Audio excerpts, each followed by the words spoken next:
রাজধানীতে অবৈধ নির্মাণের বিরুদ্ধে আবারও কঠোর অবস্থানে রাজুক। মঙ্গলবার রাজুক জোন ৬/২ এর অধীনে মাতোয়াইল এলাকায় পরিচালনা করা হয় মোবাইল কোর্ট। এই অভিযানে জব্দ করা হয় একাধিক ভবনের বৈদ্যুতিক মিটার, ভাঙা হয়েছে ভবনের অবৈধ অংশ।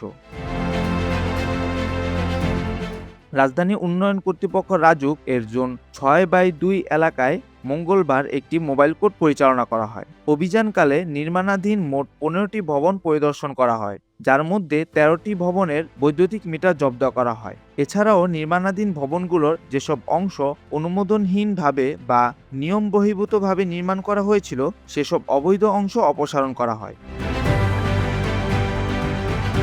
মোবাইল কোর্ট পরিচালনা করেন নির্বাহী ম্যাজিস্ট্রেট শাহনাজ পারভীন বিথি।